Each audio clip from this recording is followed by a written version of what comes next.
irmãos, prosseguimos a leitura do capítulo 6 de São João, e hoje Jesus faz uma afirmação espetacular. Ele diz: está escrito nos profetas, todos serão discípulos de Deus. Ora, todo aquele que escutou o Pai e por ele foi instruído, vem a mim. Jesus está falando algo que é uma ideia repetida no Novo Testamento e que os profetas realmente anunciaram. Por exemplo, o profeta Joel diz: eis que naqueles dias derramarei do meu espírito sobre toda a carne, os vossos filhos e as vossas filhas profetizarão, os vossos anciãos sonharão sonhos, os vossos jovens terão visões, e sobre todos os meus servos e as minhas servas derramarei do meu espírito. Ora, isso depois aparece, por exemplo, na afirmação de São João, na sua primeira epístola, quando ele diz: a própria unção vos instrui. Ou quando São Paulo diz: todos os que são conduzidos pelo Espírito de Deus são filhos de Deus. Ou quando ele diz: o próprio Espírito testifica ao nosso espírito que nós somos filhos de Deus. Ora, portanto, o que Jesus está falando, todos serão discípulos de Deus, e que todo aquele que escutou o Pai e por ele foi instruído, vai a ele, é algo que todos nós deveríamos desenvolver em nossa espiritualidade. O que ele está falando? Veja, Deus não é mudo. Aliás, se tem uma coisa que é criticada nos ídolos do Velho Testamento, é que eles têm boca e não podem falar, eles são mudos, eles não fazem nada, etc. Enquanto ele é o Deus vivo. Então, Deus fala, age. E quando nós somos iluminados pela fé, quando a luz da fé brilha no nosso coração, é como se nós começássemos a ter uma audição sobrenatural. Uma audição pela qual nós escutamos, por assim dizer, a música do céu. Não com os nossos ouvidos naturais, mas com uma percepção sobrenatural. Um sentido sobrenatural que brota em nossa alma. Ora, é exatamente assim que nós começamos a receber a instrução de Deus, que nós começamos a perceber Deus agindo em nós. Às vezes isso acontece de um modo muito simples. Quando, por exemplo, um versículo se torna vivo no nosso coração. Na leitura diária da palavra, na recitação da liturgia das horas, assistindo o sermão ou ouvindo com atenção as leituras da missa. De repente, aquilo fica vivo para mim, se torna atual, se torna resposta, se torna luz, se torna impulso. E eu digo, isso foi para mim.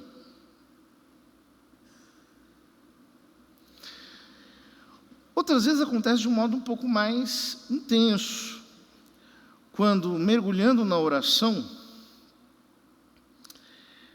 nós percebemos o quanto Deus nos muda. Então, por exemplo, digamos que eu esteja um pouco preocupado, um pouco aflito, um pouco angustiado, mas eu resolvo colocar esses meus sentimentos um pouco de lado e vou rezar um terço bem amoroso, comungando os mistérios do Rosário, comungando Cristo nos mistérios do Rosário pela fé. De repente, a gente percebe que foi tocado. Eu estou melhor, não sei o que aconteceu. Eu rezei o terço, aquele peso que estava saiu de mim. Aquela opressão que eu sentia já não está mais. Pois é, isso é receber a instrução do Espírito Santo. São João Damasceno diz na sua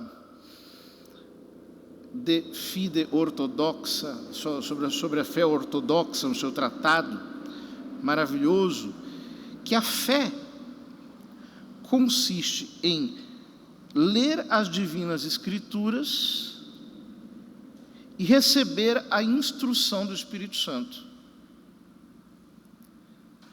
Então, quando, por exemplo, eu rezo o terço, de alguma maneira eu estou lendo as divinas Escrituras nos mistérios do Senhor. Quando eu leio as Escrituras, quando eu escuto as Escrituras, quando, de repente, até um cântico, um hino inspirado nas Sagradas Escrituras, qualquer coisa que tenha relação com Deus, porque no fundo, quando Deus quer falar, Ele se serve de qualquer coisa, até do latido de um cachorro. De repente, a nossa alma é de algum modo edificada, é transformada, é tocada.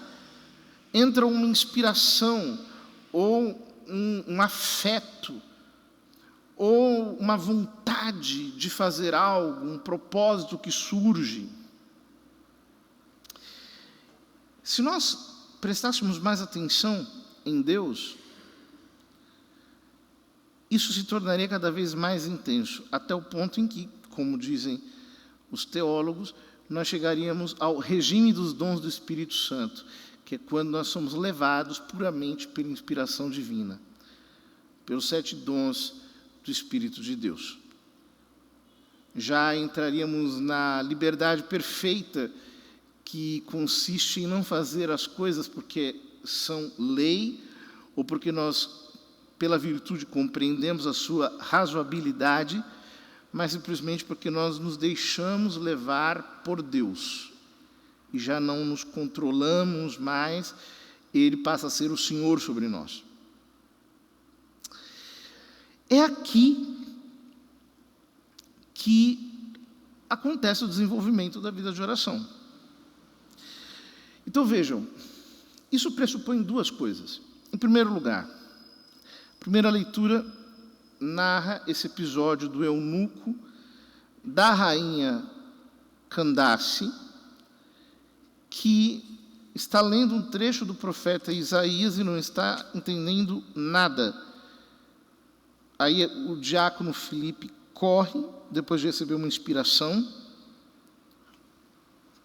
aproxima-te desse carro, acompanha-o, e ele chega, ouve a leitura e diz: tu compreendes o que estás lendo? O eunuco respondeu: como posso, se ninguém me explica? Então, convidou Filipe a subir e a sentar-se junto a ele, e a partir daquela passagem da Escritura, ele anunciou Jesus para o eunuco. Mas veja, tudo começa com uma pergunta: tu compreendes? E o eunuco responde: como eu compreenderei se ninguém me explica? Ou seja, Deus não pode ensinar quem já acha que sabe de tudo. Quem tem a mente fechada, quem é tomado por uma certa soberba intelectual e digamos, se entrincheirou para o ensino do Espírito Santo. Deus não tem como ensinar essa pessoa. Todos nós precisamos, de alguma maneira, dar um passo atrás, se nós quisermos viver instruídos por Deus. Nós temos que, muitas vezes, esperar que Deus nos indique claramente o que Ele quer. Porém, não basta essa humildade intelectual, ou essa ignorância confessada da nossa parte. Nós precisamos também desenvolver a nossa sensibilidade sobrenatural. Porque Deus é Espírito. E Ele fala de maneira espiritual. Então, o que acontece? Pessoas cujos sentimentos são muito efervescentes, ou cujos sentidos são excessivamente estimulados por provocações externas, não conseguem ter a calma e a tranquilidade que supõe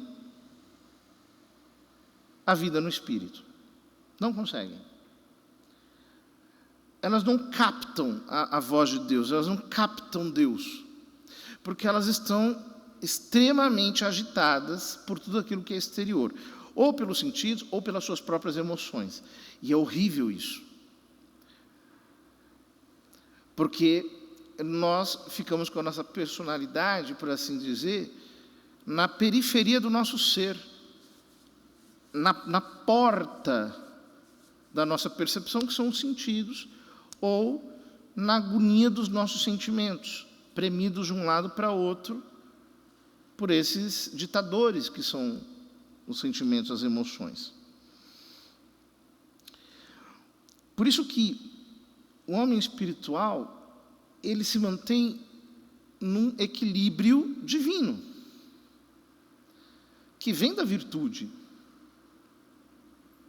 Não se excita, não se encoleriza, não deseja nada ardentemente do ponto de vista terreno, se mantém numa certa calma, numa certa estabilidade.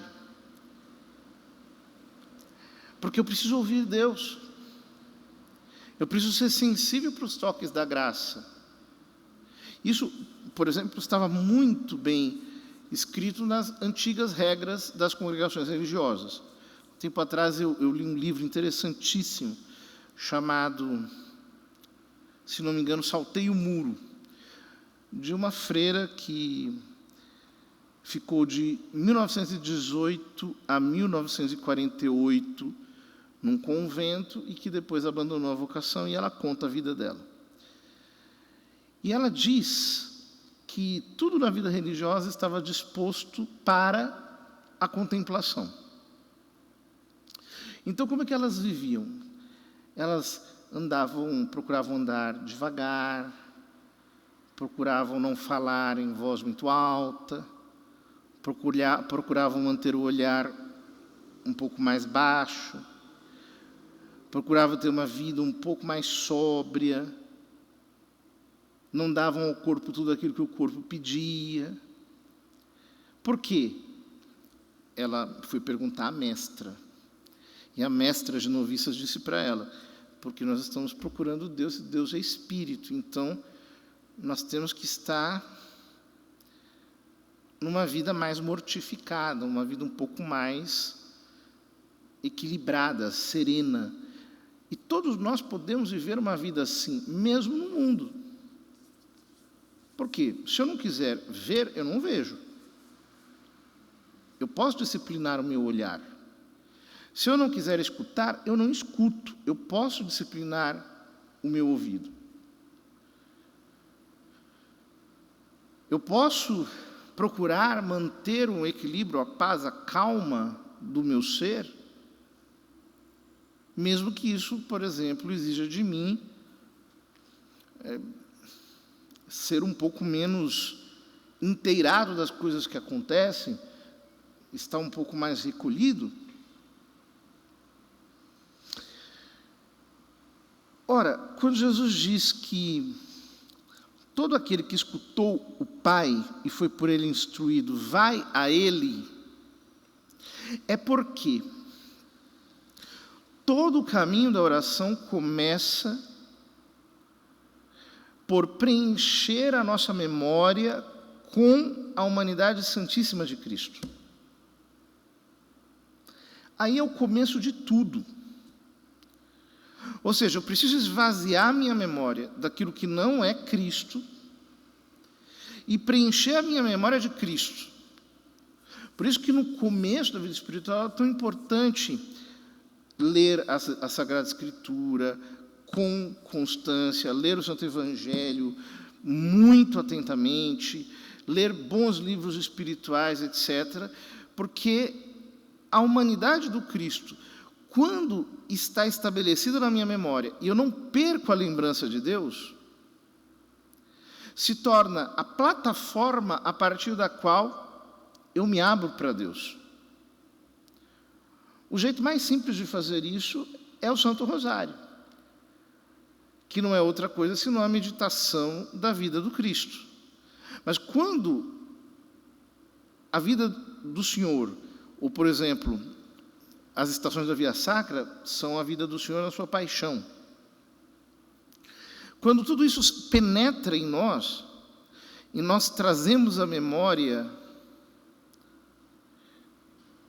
nós começamos a perceber a ação de Deus em nossa alma. Jesus diz: não que alguém já tenha visto o Pai, só aquele que vem de junto de Deus viu o Pai. Portanto, não adianta querer subir para Deus sem passar por Jesus. Uma pessoa que queimasse essa etapa, e esse é um dos erros, por exemplo, de quem quer partir para uma meditação mais abstrata prematuramente. Porque eu tenho que estar muito consciente de Cristo. A vida de Cristo, a pessoa de Cristo, é como que uma lâmpada dentro da nossa alma. Considerá-lo só me faz entender Deus. Amá-lo só me faz entender Deus, porque Ele é o Deus encarnado.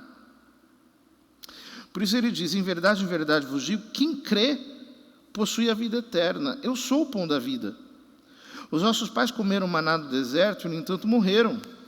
Eis aqui o pão que desce do céu. Quem dele comer nunca morrerá. Eu sou o pão vivo descido do céu. Quem comer deste pão viverá eternamente. Então, a nossa alma precisa se alimentar da meditação de Cristo. Ela precisa, o tempo todo, estabelecer a vida de Cristo como o grande tesouro que nós temos. Porque quando a nossa memória está cheia do Cristo, se nós quisermos rezar, é muito simples. Basta eu buscar com a memória a lembrança de Cristo e me jogar nos braços dele.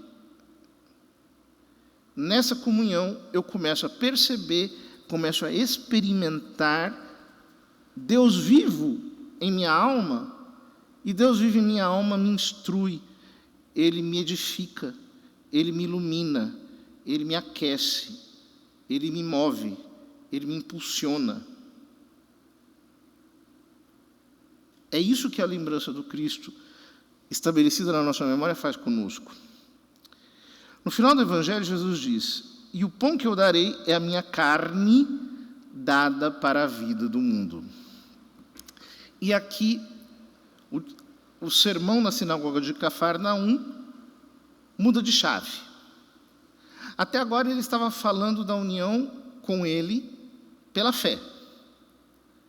A partir do versículo 51, ele começa a falar da união com ele, que acontecerá quando ele nos entregar o sacramento da Eucaristia. Por quê? Nós só temos essas duas vias de união com Deus em Cristo. A fé, ou seja, a oração, ou os sacramentos. São essas as duas vias. Sem sem o recurso a essas duas vias, a ressurreição de Cristo para nós será sempre uma coisa do passado. Mas quando eu rezo, quando eu mergulho na oração, e, como nós veremos a partir de amanhã, quando eu tenho uma vida sacramental, aí eu percebo a ação da graça em mim. Esse foi o caminho percorrido por todos os santos, por todos os místicos, por todos os homens espirituais de toda a história da Igreja. Que o Senhor nos conduza por esses caminhos e que nós realmente procuremos ser espirituais para não sucumbirmos a este mundo e à provocação das coisas externas.